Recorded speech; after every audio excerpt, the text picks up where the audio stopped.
Le livre d'Ézéchiel est l'un des plus oubliés de la Bible, mais il contient des messages puissants et puissants. Il a été écrit à une époque sombre, alors que Juda faisait face à ses derniers jours en tant que royaume. Le roi Sédécia, un dirigeant fantoche, a été intronisé par Nabuchodonosor, mais sa position était fragile. Avec une petite armée et une ville assiégée, le sort de Jérusalem était scellé. Lorsque les Babyloniens envahirent finalement la ville, Sédécia fut capturé. Et puis, moment le plus cruel, tous ses enfants ont été assassinés sous ses yeux, éteignant tout espoir de continuité de la lignée royale. Ce serait la dernière image qu'il verrait, car peu de temps après, ses yeux ont été arrachés. Devenu aveugle et vaincu, Sédécia fut emmené captif à Babylone. Mais les destructions ne se sont pas arrêtées là. Sur l'ordre de Nabuchodonosor, Jérusalem fut complètement rasée. Le temple, les maisons et les murs ont été réduits en ruines et les survivants ont été emmenés comme prisonniers dans une terre étrangère. Mais avant d'entrer dans cette histoire remarquable, vous devez vous abonner à la chaîne et activer la cloche afin de ne pas manquer les vidéos suivantes. C'est dans ce contexte de désolation que Dieu a appelé Ézéchiel à prêcher. Même à des kilomètres de là, à Babylone, il a reçu des visions du Seigneur pour apporter de l'espoir au peuple d'Israël. L'une de ces visions est devenue l'une des plus célèbres de la Bible, la vallée des ossements desséchés. Beaucoup connaissent la musique spirituelle traditionnelle d'E.R.Y. Bones, mais peu savent que son origine réside dans cette vision impressionnante. Dieu a montré à Ézéchiel une vallée remplie d'ossements éparpillés, secs et sans vie. Ézéchiel fut transporté en esprit dans une vallée pleine d'ossements desséchés, scène de désolation complète. Ces ossements n'étaient pas seulement les restes d'une armée tombée au combat ou les victimes d'une tragédie récente. Ils étaient là depuis longtemps, flétris, sans aucun signe de vie. Dieu voulait qu'Ézéchiel ressente le poids du désespoir. La vallée était autrefois habitée, mais il ne reste aujourd'hui que des fragments d'un passé oublié. Le Seigneur savait que cette vision ne concernait pas seulement le peuple d'Israël, mais aussi toute vie spirituellement aride, loin de lui. Quand nous regardons autour de nous, nous pouvons voir des maisons qui ont été transformées en monceaux d'ossements desséchés, des familles qui, en ignorant les principes de la parole de Dieu, ont perdu leur unité, leur amour et leur foi. Même certains chrétiens, qui ont marché avec le Seigneur, ne vivent que par le souvenir de ce qu'ils étaient, plutôt que de faire l'expérience de ce que Dieu a encore pour eux. Comme le dit Éphésiens 6, 1-4, l'obéissance à Dieu et à ses enseignements est essentielle pour maintenir la vie et la bénédiction dans notre famille. Pour cette vallée d'ossements desséchés, Dieu a posé à Ézéchiel une question intrigante. « Fils de l'homme, ces os peuvent-ils revivre ?» La réponse d'Ézéchiel révéla sa foi et en même temps sa dépendance totale de Dieu. « Ô Seigneur souverain, tu le sais. » Aux yeux de l'homme, la scène était impossible. Des os éparpillés, pas de chair, pas de vie. Mais Dieu est le Dieu de l'impossible, comme Jésus l'a dit dans Luc 18h27. Ce qui est impossible avec les gens est possible avec Dieu. Puis Dieu a donné à Ézéchiel un commandement inattendu. Prophétise à ces os et dis-leur, os desséchés, écoutez la parole du Seigneur. Ézéchiel obéit. Et puis quelque chose d'extraordinaire s'est produit. Un bruit commença à résonner dans la vallée, un crépitement et un crépitement. Les os commencèrent à bouger, à s'unir, d'os à os. Puis des nerfs et de la chair poussèrent sur eux, et la peau les couvrit. Dieu reconstruisait ses corps, restaurait la forme humaine. Mais il manquait encore quelque chose d'essentiel, le souffle de vie. Les corps se sont formés, mais sans vie. Puis Dieu a ordonné à Ézéchiel de faire un autre pas. Ce qui se passerait ensuite montrerait que seul Dieu a le pouvoir de ramener la vie là où il n'y a pas d'espoir. Ézéchiel a fait face à un miracle qui était en cours. Il avait été témoin de quelque chose qui défiait toute logique humaine. Des os desséchés qui se rejoignaient, des muscles et de la chair qui se formaient, des corps qui se réparaient sous ses yeux. Mais malgré la transformation physique, il manquait encore quelque chose d'essentiel, le souffle de vie. Cette multitude de corps retrouvés n'était rien de plus qu'une armée de morts. Ils étaient organisés, leur forme était complète, mais ils n'avaient pas de vie en eux. Cela nous apprend quelque chose de profond, la structure seule ne suffit pas. De même qu'une église peut avoir l'ordre et la tradition, mais sans l'Esprit de Dieu, elle n'est rien d'autre qu'un corps sans âme. La parole de Dieu a un pouvoir transformateur, comme nous le rappelle Hébreux 4h12. Car la parole de Dieu est vivante et puissante, et plus tranchante qu'aucune épée à deux tranchants. Et aussi Romains 10h17. La foi vient de l'écoute, et l'ouïe de la parole de Dieu. Mais la parole doit être accompagnée du souffle de l'Esprit. C'est alors que Dieu a donné à Ézéchiel un nouveau commandement. Prophétise au souffle. Prophétise, fils de l'homme, et dis, ainsi parle le Seigneur, l'Éternel, viens des 4 vents, souffle et souffle sur ces morts, afin qu'ils vivent. Ézéchiel 37, 9. Le mot hébreu utilisé ici pour le souffle est ruach, qui signifie vent, souffle ou esprit. Dieu a révélé une vérité fondamentale. Sans son esprit, toute œuvre humaine est vide et sans vie. La même chose s'est produite avec la création de l'humanité. Dans Genèse 2h7, Dieu a formé Adam à partir de la poussière de la terre, mais il n'est pas devenu un être vivant jusqu'à ce que Dieu ait insufflé le souffle de vie dans ses narines. Le même principe s'applique à la nouvelle naissance spirituelle. Comme Jésus l'a dit dans Jean 3, 5-8, personne ne peut entrer dans le royaume de Dieu et s'il n'est pas né de l'Esprit. Ézéchiel obéit de nouveau. Il a prophétisé qu'il avait besoin de respirer, et puis quelque chose d'extraordinaire s'est produit. Un vent puissant balaya la vallée, et soudain le souffle de Dieu entra dans ses corps. Des yeux morts s'illuminèrent, du sang commença à couler dans leurs veines, et ils se relevèrent, pleins de vie. Devant les yeux d'Ézéchiel s'éleva une armée puissante, non plus une vallée d'ossements desséchés, mais un peuple restauré, rafraîchi et prêt à combattre. Cette vision ne concernait pas seulement Israël. C'était un message éternel sur le renouveau et l'espoir. Tout comme Dieu a donné la vie à cette armée, il peut restaurer n'importe quelle situation qui semble morte, n'importe quel cœur qui a dérivé, n'importe quel rêve qui a été perdu. L'Esprit Saint souffle encore aujourd'hui. Êtes-vous prêt à recevoir ce souffle de vie? Ézéchiel, obéissant au commandement divin, prophétisa de nouveau, et à ce moment-là le souffle de vie entra dans les corps restaurés. Ce qui était autrefois une vallée d'ossements desséchés s'est transformé en quelque chose d'extraordinaire, une armée immense, forte et vivante. Ézéchiel 37, 10. Cependant, la vision n'était pas seulement une démonstration de puissance, elle portait un message essentiel. Dieu a révélé à Ézéchiel la véritable signification de cette scène. Fils de l'homme, ses ossements, c'est toute la maison d'Israël. Ézéchiel 37, 11. Le peuple d'Israël était vaincu, dispersé et sans espoir. Ils ont dit eux-mêmes: nos os sont secs, notre espoir est perdu, nous sommes complètement anéantis. Mais Dieu ne les avait pas abandonnés. Il a donné à Ézéchiel un message de restauration. J'ouvrirai tes sépulcres, ô mon peuple, et je t'en ferai sortir, et je te ramènerai au pays d'Israël. Ézéchiel 37, 12. Ici, Dieu ne parlait pas seulement de libération physique, mais d'un renouveau spirituel et national. Aux yeux de l'homme, la restauration d'Israël semblait impossible. Le peuple était dispersé, ses terres occupées et son identité pratiquement effacée.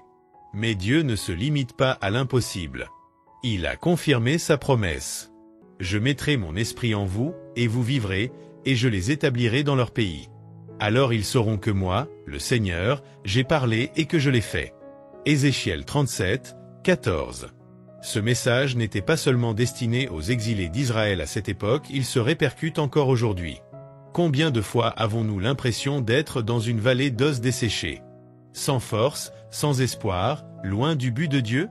Mais il nous rappelle que la parole et l'esprit sont les moyens de la restauration. La parole de Dieu donne une direction et la vérité, mais sans le Saint-Esprit, la vie spirituelle reste stagnante.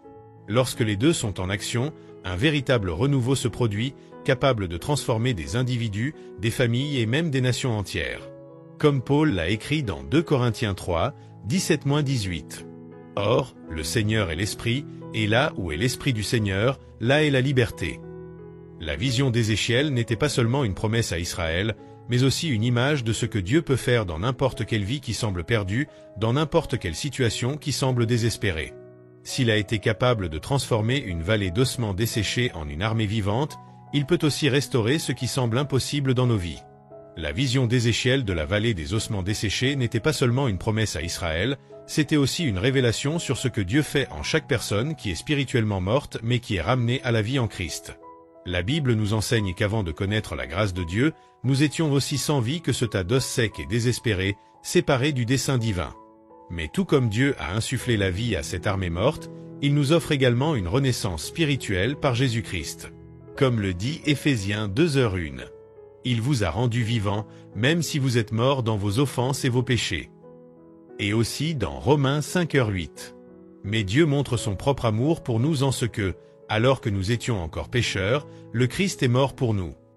Cela signifie que même lorsque nous étions loin de Dieu, il avait déjà préparé le chemin pour notre restauration.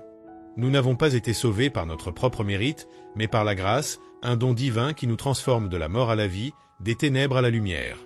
Cette transformation n'est pas seulement théorique ou future, c'est une réalité actuelle. Tout comme les os desséchés ont été réparés et sont devenus une armée vivante, nous aussi nous sommes appelés à vivre une nouvelle vie en Christ. Une vie marquée par l'amour, la grâce et la vérité. Ce renouveau spirituel a un but plus grand, refléter la gloire de Dieu dans le monde. Comme le dit 2 Corinthiens 3h18. Mais nous tous, à visage découvert, contemplant la gloire du Seigneur comme dans un miroir, nous sommes transformés à la même image, de gloire en gloire, comme par l'Esprit du Seigneur. Maintenant que nous avons reçu cette nouvelle vie, il est de notre responsabilité de la partager avec ceux qui sont encore spirituellement morts. Le monde est plein de gens qui sont piégés dans le désespoir, la douleur et le péché, et Dieu nous appelle à être porteurs d'espoir. Tout comme Ézéchiel a été appelé à prophétiser sur les os desséchés, nous sommes appelés à proclamer la parole de Dieu, car c'est par cette parole et par le Saint-Esprit que les vies sont transformées. Cette vie nouvelle nous permet d'affronter tous les défis avec foi, espérance et amour, car nous savons qu'en Christ nous sommes plus que vainqueurs. Puissions-nous vivre cette vérité et apporter ce message à tous ceux qui ont besoin d'une renaissance spirituelle. La vision des os desséchés que Dieu a donnée à Ézéchiel n'était pas seulement une image de la condition d'Israël, mais aussi une illustration puissante de la façon dont Dieu restaure et renouvelle ceux qui sont spirituellement morts. Tout comme il a promis de faire revivre Israël, il promet aussi de restaurer et de renouveler ceux qui le cherchent du fond du cœur. La promesse de la restauration divine va au-delà de la restauration physique. Dieu désire guérir spirituellement et émotionnellement et renouveler la foi de ceux qui sont déprimés. Comme le dit Jérémie 31, 3-4. De loin, le Seigneur m'est apparu en disant « Je t'ai aimé d'un amour éternel, alors dessinez-vous avec bienveillance. Je te bâtirai encore, et tu seras édifié. Vierge d'Israël, tu seras encore paré de tes tambourins, et tu sortiras dans la danse de ceux qui se réjouissent. » Ce verset reflète la fidélité inébranlable de Dieu. Même lorsque nous nous sentons brisés ou distants, il nous attire par l'amour et nous restaurera par sa grâce.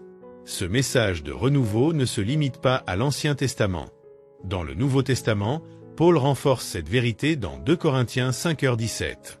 Si quelqu'un est en Christ, il est une nouvelle création. Les vieilles choses ont disparu, voici, toutes choses sont devenues nouvelles. En Christ, nous ne sommes pas seulement enrichis, nous sommes complètement transformés. Le passé n'a plus de pouvoir sur nous. Le péché ne nous définit plus. Le Saint-Esprit nous donne une nouvelle identité et un nouveau but. Paul explique également ce renouveau dans Romains 8, 10-11. Si Christ est en vous, le corps est mort à cause du péché, mais l'esprit est vie à cause de la justice. Et si l'esprit de celui qui a ressuscité Jésus d'entre les morts habite en vous, celui qui a ressuscité Christ d'entre les morts vivifiera aussi vos corps mortels par son esprit qui habite en vous.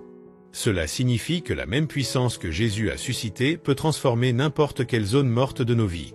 Peu importe à quel point la restauration peut sembler impossible, Dieu peut apporter la vie là où il y a la mort, l'espoir là où il y a le désespoir et le renouveau là où il y a la destruction.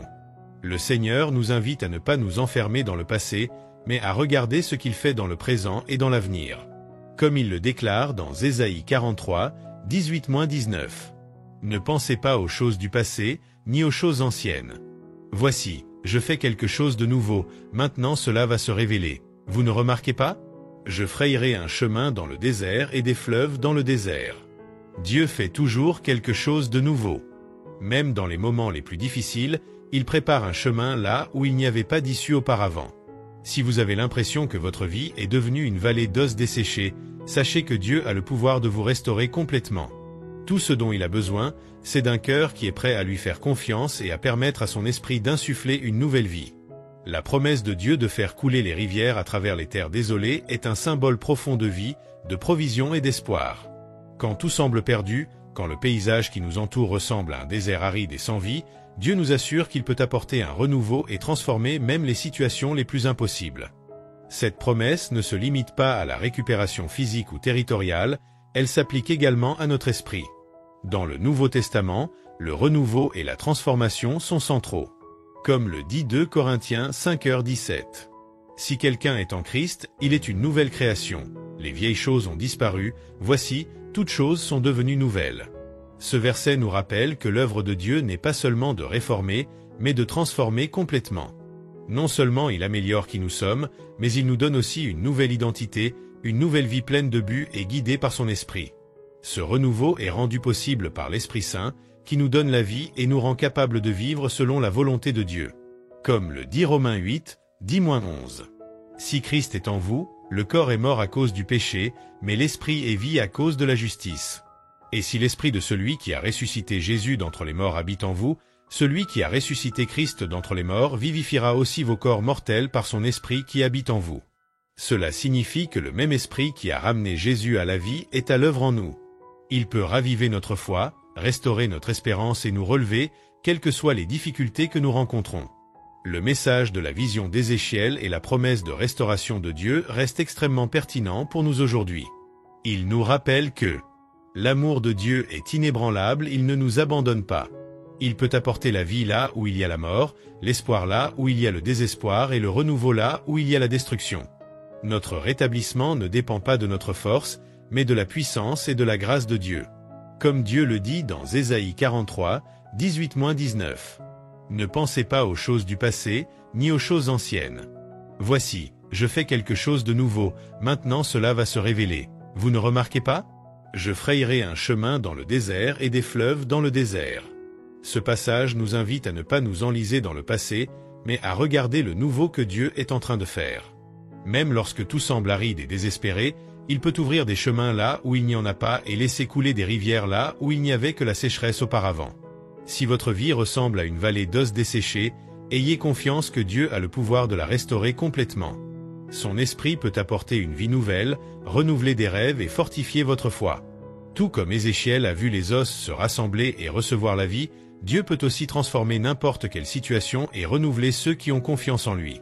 Si vous avez trouvé ce contenu utile, je vous demande de me soutenir en vous abonnant à la chaîne afin de ne pas manquer nos prochaines vidéos. Ensemble, nous pouvons éclairer plus d'esprit et accroître notre compréhension. Merci d'être ici et que Dieu vous bénisse.